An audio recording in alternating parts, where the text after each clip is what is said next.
Assalamualaikum warahmatullahi wabarakatuh. Arca Buntung 99,4 FM Citra Radio Keluarga, radio nomor 1 asli Jogja. Pemirsa, berbanyak bersyukur atas nikmat Ramadan dengan meningkatkan kualitas diri hari ini dan setelah Ramadan. Bersama Arca Buntung, mari kita jadikan Ramadan cermin tauladan. Selamat siang pemirsa, kembali Anda simak hari ini Bincang Siang bersama Ica Dara. Hari ini pemirsa, kita kembali akan berbincang bersama Dr. Danarto dari RSKB Anur Yogyakarta. Untuk hari ini Selasa 4 April 2023. Untuk sesi pertama pemirsa di hari ini kita bersama Dr. HR Danarto SPB SPUK. Kita akan membahas suatu tema pemirsa yang ini mungkin wajar ya pemirsa bagi anak-anak, tapi terkadang pada orang dewasa juga ada kemungkinan mengalami hal serupa, yaitu ngompol pemirsa. Nah, hari ini kita akan bahas bersama Dr. Danarto. Dan sebelum kita ngobrol-ngobrol, gimana kalau kita sapa terlebih dahulu. Assalamualaikum warahmatullahi wabarakatuh. Waalaikumsalam warahmatullahi wabarakatuh. Selamat siang Dr. Danarto. Apa kabarnya siang hari ini? Alhamdulillah, selalu sehat. Alhamdulillah. Baik, dokter, siang hari ini kita kembali bertemu di Bincang Siang. Hari ini kita akan membahas tema yaitu ngompol pada orang dewasa. Nah, ini banyak juga yang mengira kalau ngompol itu hanya hanya anak-anak saja yang mengalaminya, dokter. Tapi ternyata orang dewasa yang mungkin lansia juga terkadang ada yang memiliki kejadian yang serupa pada seperti anak-anak ini. Nah, kita akan bahas seperti apa sih penyebab dari ngompol pada orang dewasa. Nah, pemirsa, kita akan simak ya pembahasan dari Dr. Danarto di Bincang Siang kali ini. Nah, dokter, banyak orang nih yang mengira kalau ngompol ini hanya terjadi pada anak-anak. Tapi kenapa nih, Dok? Kenapa kok ngompol bisa terjadi pada orang dewasa sih, Dok? Baik, terima kasih Mbak Ica. Jadi bersama yang saya hormati, memang normal itu anak sampai dengan 5 tahun itu ngompol ya, normal itu. Akan tetapi kok ini terjadi pada orang dewasa, pasti ada sesuatu yang bisa menyebabkan. Tapi saya akan bicara sedikit tentang ngompol itu apa sih? Ngompol itu di mana keluarnya kencing yang tidak disadari.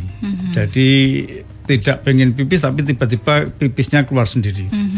Nah, ini memang macam-macam. Jadi ada yang karena stres ya. Jadi stres itu ada tekanan gitu ya. Itu ada tekanan baru ngompol.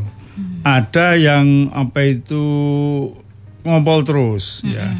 Ada yang memang penuh terus meluap ngompol. Nah, ini sebabnya macam-macam. Nah, ini tentunya bersama yang saya hormati, memang ini dibagi juga ada laki-laki, ada perempuan. Jadi pada laki-laki biasanya banyak sekali masalahnya.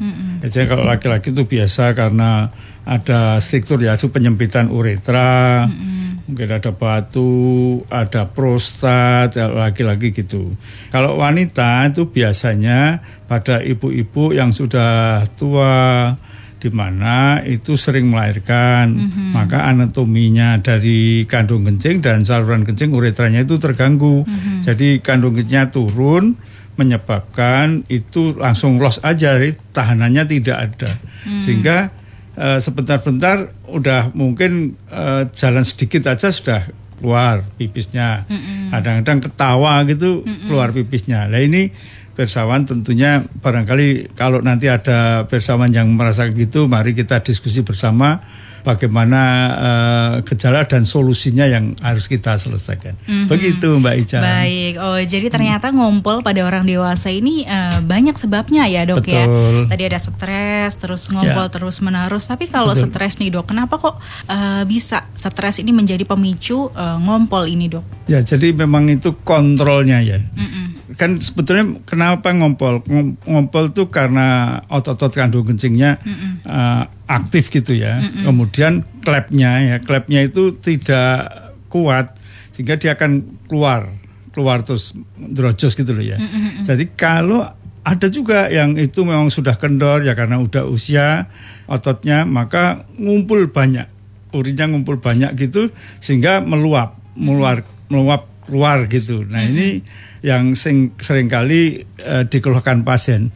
Tentunya ada solusinya, pemirsa, kalau nanti barangkali ada yang merasa keluhan gitu, barangkali nanti kita selesaikan ya Mbak Ica ya. Boleh. Gitu, ya. Nanti kalau ada pemirsa yang punya keluhan ya terkait kok ngompol terus ya padahal usianya sudah dewasa gitu, nanti boleh ditanyakan pemirsa. Nah kemudian untuk ngompol ini tadi kan ada wanita dan pria itu sama-sama dia bisa terjadi ngompol ini. Nah tapi yang paling sering nih dok, yang dialami itu pria atau wanita sih dok? Ya jadi sebetulnya yang sering datang ke kami itu memang kebanyakan wanita Bu. Jadi wanita karena biasanya awalnya dari sering kencing dulu, lama-lama ngompol. Itu banyak yang dikeluhkan kayak gitu itu. Nah tentunya nanti kita cari, masalahnya kita cari. Ada beberapa alat yang untuk deteksi, ada yang namanya urometri, ada urodinamik, nanti kita deteksi.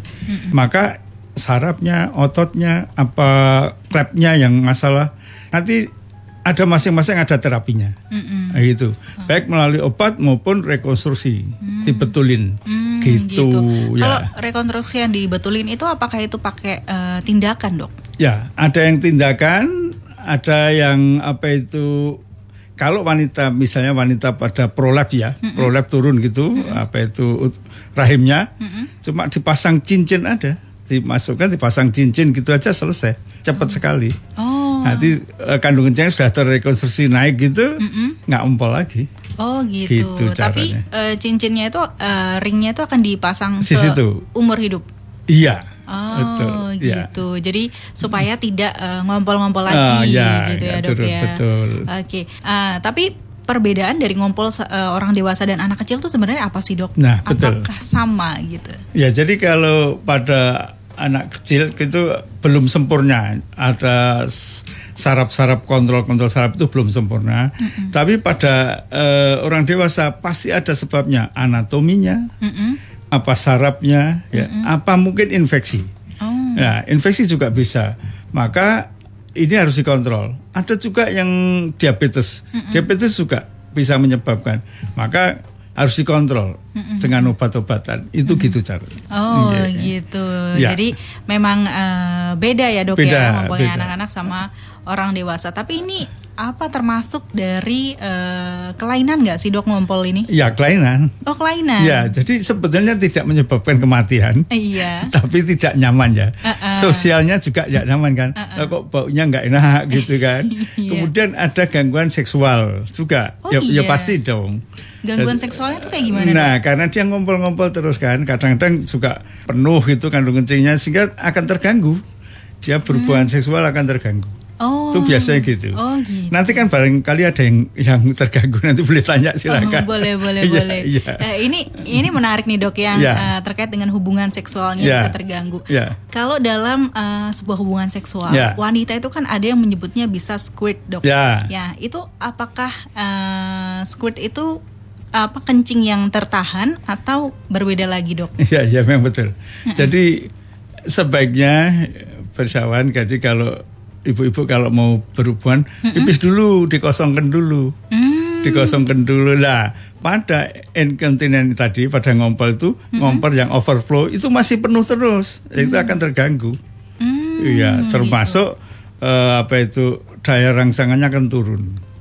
Karena nahan toh. Itu. Jadi dia konsentrasinya pecah ya dok ya. Betul. Gitu baik. Nah, ternyata bisa ada hubungannya dengan seksual ini. Betul. Nah, kalau penyakit nih dok, apakah ada suatu penyakit yang dia menjadi penyebab dari ngompol ini dok? Banyak Mbak, banyak. Jadi apa itu, dok? Yang sering kali adalah diabetes ya. Diabetes itu akan terjadi gitu karena ya saraf-saraf akan terganggu dan kendor. Nah, kemudian penyakit-penyakit infeksi yang sering kali kita jumpai awalnya mungkin cuma sering kencing. Awalnya sering kencing. Tapi lama-lama ya tadi dia misalnya buru-buru sebentar udah keluar pipisnya. Kenapa? Karena overactive, jadi ada gerak sedikit aja dia udah kontraksi. Seret keluar. Tapi barangkali nanti banyak kalau yang ibu-ibu dicari deh. Kira-kira kalau lari pipis apa enggak? Iya. Kalau misalnya lari pipis atau enggak. Ini kalau yang ngompol pada anak-anak kecil kan kita tahu dia ngompol langsung banyak gitu karena nggak bisa nahan kan dok ya. Nah kalau orang dewasa kadang kalau ada yang BAK atau buang air kencing terus udah selesai tapi pas berdiri ternyata masih ada yang merembes. Itu dibilang ngompol bisa dok? Ngompol. Jadi kalau enggak, jadi keluarnya pipis tanpa kontrol itu namanya ngompol. Nggak gitu. Dikendaki kok keluar, itu ngompol. Itu sebetulnya gitu. Nah itu biasanya kayak gitu tuh pada yang tidak tuntas sih prostat. Itu pipisnya nggak tuntas kan. Nah itu berarti dia baru baring gitu, kadang-kadang masih ngantuk keluar sendiri, cert gitu. Itu ngompol gitu. Termasuk orang yang tidur gitu. Iya betul. Tidur tiba-tiba kok ngompol. Iya. Itu juga. Betul. Itu kalau diteliti orang-orang yang gangguan jiwa ya. Itu dengan obat-obat itu menyebabkan gangguan dari kandung kencing. Itu ngompol juga dia. Iya. Makanya baunya kadang-kadang pesin tuh. Itu ya itu ngompol itu dia. Gitu. Betul. Tapi kan kalau orang gila atau ODGJ ini kan mereka tidak punya pemikiran yang normal kayak manusia pada umumnya kan dok? Ya betul. Jadi dia nggak bisa mengontrol hal serupa kayak gitu. Ya, tapi kalau nggak ada kelainan ya ngontrol biasa. Dia pipis-pipis biasa. Iya. Gitu. Iya. Jadi memang ada perbedaan gitu ya dok betul. Oke, tapi kalau ngompol ini bisa disembuhkan dengan cara apa aja sih dok? Ya tergantung, nanti temuannya apa. Tadi mulai dari pengobatan dengan obat-obatan. Kalau pada ibu-ibu yang masih stadium 1-2 itu biasanya kegel aja. Senam kegel. Senam kegel aja. Senam kegel itu sangat sederhana, itu di YouTube ada kok. Jadi cuma nahan seperti mau pipis ditahan, mau pipis keluar tahan. Keluar itu sebetulnya otot-otot di bawah panggul tuh dilatih gitu loh. Supaya kuat gitu. Sebetulnya kayak gitu tuh caranya. Atau bisa ikut senam ya dok ya. Biasanya kalau di rumah-rumah itu kan diadakan senam. Baca jadi guru senam? Enggak dong dok. Enggak. Masa semua job diambil. Iya. Oke. Kalau misalnya nih dok ada seseorang yang dia ngompol terus-terusan tapi tidak diobatin, apa yang akan terjadi nanti dok? Nah, lama-lama itu karena urin itu kalau berada di celana kemudian kena sekitar lubang saluran kencing itu kan jadi seperti istilah Jawanya tuh berengan gitu, luka gitu loh. Luka. Kalau pada anak-anak itu kan ada ras itu merah-merah itu. Nah itu yang karena pipis itu. Maka itu risikonya. Risikonya. Itu nanti bisa infeksi gitu dok? Iya betul. Lebih lanjut infeksi nggak karu-karuan. Berarti kalau ada yang menemukan misalnya jamur di kemaluan itu bisa terjadi karena itu? Iya bisa terjadi karena itu. Gitu. Iya, kan lembab terus kan, lembab terus tuh. Iya. Gitu. Kalau udah kayak gitu terus penyembuhannya gimana dok? Iya diobati pakai salep ya. Obat minum, obat lokal bisa. Oke, baik. Nah, kemudian dok ini faktor resiko apa sih dok yang sebenarnya paling sering terjadi pada orang dewasa yang ngompol? Ya, jadi masalah yang timbul adalah sosial ya. Sosial, jadi dia akan menyendiri kan, nggak mau temu temannya karena bau toh, pesing toh. Nah, kemudian yang berikutnya lagi tadi seksual. Masih ada terganggu. Ya pasti ada gangguan berkeluarga, itu ada gangguan pasti. Kemudian yang lebih berat lagi infeksi tadi. Infeksi tadi kondisi fisiknya nggak pernah baik. Biasanya gitu. Nah, itu rata-rata datang ke tempat kita itu kalau sudah gitu. Jadi kalau malah udah parah ya dok. Jadi malu toh, dia masih malu-malu. Jadi dia datang itu biasanya sudah berapa lama Bu? Sudah setahun. Wah susah. Ya gitu. Sebenarnya ciri-ciri awal-awal orang yang ternyata ngompolnya ini tidak baik atau ada kelainan itu gimana sih dok?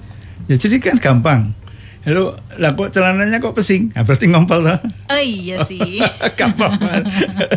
Mandi gitu loh. Kok celananya pesing? Ah, ngompol aku. Oh berarti itu harus udah ke dokter ya dok ya? Iya, gitu? dicari tuh sebabnya tuh. Kalau dari awal-awal gitu kan bisa terselesaikan. Cepat sekali dengan obat-obatan bisa. Begitu. Oh gitu. Jadi awal kita tahu ciri-ciri bagaimana terjadi ngompol pada orang dewasa, kayak gitu ya dok ya. Betul. Sebenarnya itu hal yang mudah bisa kita ketahui ya dok ya. Mudah diketahui dan mudah diterapi. Gitu. Banyak nggak sih dok ada pasien yang datang ke RSKB Anur kemudian mereka masih menganggap kalau ngompol pada orang dewasa itu adalah hal yang tabu? Ya itu ada yang biasanya yang sepuh-sepuh ya gitu, dia beranggapan bahwa ini penyakit tua. Padahal enggak, bisa diatasi. Jadi datang aja karena orang tua dok, saya gini-gini. Loh, ibu terganggu enggak? Ya terganggu sih, lah baru diobatin. Kalau tidak terganggu kenapa diobatin? Begitu. Ini juga ya banyak yang bilang kalau ngompol itu ya karena udah lansia, udah tua. Ya itu menganggap gitu itu. Padahal bisa diatasi. Padahal bisa diatasi. Tapi ada nggak sih dok yang datang usianya tuh masih sekitar 25, 30, 35 gitu dok? Ada. Saya belum lama ini pramugari. Kasian banget. 24 tahun itu. Dia sudah kemana-mana. Padahal setelah saya lakukan urus dinamik simple banget, ya dia. Oh ini overactive, jadi inkompeten. Jadi antara kontraksinya kandung kencing sama bukanya sphincter itu ada gangguan. Itu diterapi bisa. Begitu diterapi, saya sudah minum obat macam-macam nggak bisa selesai. Nggak usah, nanti kita terapi. Ya sebentar, baik. Sembuh. Itu penyebabnya apa dok bisa kayak gitu tuh? Ya banyak sekali, dia memang anak yang terakhir, dia suka stres, dia nggak pede, gitu, nah itu biasanya mengganggu. Oh gitu. Jadi itu ya dok ya, stres bisa menyebabkan ngompol itu tadi. Betul. Nah ini kan ada beberapa orang yang kandung kencingnya itu ukurannya kecil dok. Betul, itu ada. Itu gimana cara mengatasinya dok? Nah jadi gini, kalau nanti volume, jadi gini seperti yang pernah saya ceritakan. Jadi sebetulnya kencing itu akan terasa 200 cc. Ya, 200 cc itu dari kandung kencing ada berita ke otak. Nah, ke otak mengatakan bahwa sudah ada kencing di kandung kencing. Nah, tapi otak kan bisa tahan dulu gitu kan. Kadang-kadang kita kan diempet gitu ya, tahan dulu. Nah, itu nahan itu bisa sampai 400. Jadi 400. Jadi kalau misalnya beratnya 50 kilo, 4 jam sudah 200 kan. Berarti masih bisa 4 jam lagi, masih nahan. Masih bisa sampai 500. Tapi kalau pipis sakit nanti. Nah, pernah kan? Pernah kayak anyang-anyangan gitu. Gitu. Nah, gitu. Nah, itu dengan jumlah yang kalau kandung kencingnya kecil, maka 200 kan nggak bisa nahan lagi. Jadi nggak bisa mekar lagi kan. Ya pasti pipis. Sehingga 4 jam nanti lama-lama kalau infeksi mungkin 1 jam 2 jam sudah pipis lagi. Jadi gitu. Singkat ya waktunya. Singkat ya, banget. Ya? Iya. Ya itu mengganggu apalagi kalau perjalanan jauh. Betul. Apalagi tadi yang pramugari itu kan. Iya, luar negeri itu padahal. Dia ya mengeluh nggak jauh di kota ini. Ya kasihan banget. Sehingga sampai dia nggak berani, saya mau berkeluarga nggak berani. Oh kenapa? Sekarang sudah sembuh. Alhamdulillah sembuh. Wow. Berarti dengan terapi itu berapa lama sih dok terapinya? Saya waktu itu 9 bulan ya. 9 bulan. Sudah selesai. Jadi dia setiap off datang ke Jogja gitu. Terus dia berobat. Nanti kasih obat. Mau berapa lama ini? Sebulannya dok. Lah saya akan pergi ya gitu biasanya gitu. Gitu. Cara terapinya. Itu step by step dari terapi itu kayak gimana aja sih dok? Ya nanti kan kita ada deteksinya. Sudah sejauh mana? Sejauh mana dia bisa nahan sejauh mana? Itu ada. Ada alat untuk deteksinya Mbak Ica. Jadi gitu. Ini gradasinya sampai sekian bisa. Gitu. Betul. Nah ini tadi kan yang kalau pramugari karena keterbatasan waktu dia harus pergi-pergi. Kalau misalnya bukan pramugari nih dok, stay di Jogja, dia bisa melakukan terapi dengan jarak yang singkat. Itu paling lama menghabiskan waktu berapa lama sih dok? Ya jadi yang paling singkat ada yang 3 bulan. 3 bulan sudah selesai. Ya dia saya kasih obat 1 bulan biasanya. Nanti kita monitor. Dia sudah bentuk kandung kencingnya kayak apa, kan bisa kita USG kita lihat. Kemudian kita urodinamik, udah mulai ada kontraksi, ada kekuatan. Ya sudah, tinggal ikuti, dia sudah bisa nahan, sudah bisa pipis puas kan, nah itu selesai. Oh, gitu. Jadi lebih singkat kalau misalnya dia nggak kemana-mana, gitu ya. kalau rutin, betul. Dalam 3 bulan bisa sembuh dengan terapi. Betul. Jadi dalam 1 bulan itu minum obat, nanti 2 bulan setelahnya nggak minum obat ya dok? Kalau sudah baik nggak usah. Oh, tapi tetap terapinya tetap jalan. Iya, kita ikuti nanti kita ikuti. Ya. Paling cepat terapi di RSKB Anur tuh berapa bulan dok? Sebulan ada. Sebulan ada? Ada sebulan. Itu yang datang masih belum ini terlalu parah belum ya dok? Lama ini umurnya 24 juga ya. Itu belum lama ini 1 bulan sudah bagus. Sudah bagus, sudah bisa nahan banyak, malam nggak terbangun. Ya sudah. Kan gitu. Sudah berhenti, nggak usah diapa-apakan, selesai. Oh gitu. Jadi ternyata ngompol ini nggak hanya untuk usia lanjut usia. Tidak harus. Ternyata di usia 20-an, 30-an banyak ya dok ya. Iya. Oke. Nah ini kalau makanan dan minuman. Nah betul. Ini yang berpengaruh sama ngompol tuh apa sih dok? Betul itu. Jadi kalau pada penderita gitu, nanti kita larang jangan minum alkohol, jangan kopi, teh ya encer aja, biasanya gitu. Itu karena itu akan memproduksi pipis banyak. Nah, produksi pipis banyak, akibatnya ya kayak gini, terus nggak bisa nahan atau nggak bisa nahan lagi kayak gitu. Gitu. Iya, kopi itu juga bikin kebelet. Pipis terus toh? Gitu. Itu kelihatan minum kopi biasanya. Oh iya. Iya. Iya. Oh berarti ini ya dok, kalau kopi yang nggak terlalu kental kan biasanya ada tuh suka yang wah kental banget nih gitu. Berarti itu juga memicu banget ya dok ya. Betul, kafein itu memicu. Kafein memicu. Yeah. Kalau makanan nih dok. Ya. Makanan apa aja nih? Ya jadi kalau makanan-makanan itu yang menyebabkan kontraksi kandung kencing itu banyak sekali sih. Jadi kalau yang saya amati ya, saya amati yang produksi asam urat itu juga bisa. Jeruan-jeruan itu bisa memacu mbak. Oh. Bisa memacu kayak gitu tuh. Coklat itu juga bisa memacu. Nah itu yang sering saya amati. Apa tuh biasanya makan apa tuh gini-gini. Oh jengkol kemarin ada. Coba hentikan jengkol ya, sembuh. Oh, pete ya dok? Pete iya. Oh pete iya, padahal enak sekali. Enak sekali ya, tapi aku nggak doyan tentunya. Gitu, ya. Baik. Nah kalau kegiatan nih dok, tadi kan kegiatan untuk kita bisa menahan pipis itu adalah senam Kegel. Betul. Tapi kegiatan yang memicu ngompol itu ada nggak sih dok? Iya sebetulnya ada ya, makanya itu. Jadi kalau mau lari, mau olahraga yang berat, pipis dulu deh. Pipis dulu. Jadi mau badminton apa itu pipis dulu. Itu supaya nggak penuh. Kalau penuh kan dia mau nyemet itu kan kontraksi. Metu tuh pipisnya. Kalah deh. Iya. Gitu. Oh, jadi yang penting kalau mau melakukan suatu kegiatan pipis dulu ya dok ya. Gitu biar caranya. Nanti kalau di tengah-tengah kegiatan nggak ngompol atau nggak mengeluarkan urin. Betul. Gitu. Baik. Terima kasih dokter Danarto untuk pertanyaannya pemirsa. Nanti kita akan bahas setelah beberapa selingan berikut ini dokter. Baik pemirsa, ini tadi kita sudah membahas terkait dengan ngompol pada orang dewasa. Setelah ini kita akan kembali lagi tetap bersama Ica Dara dalam Bincang Siang.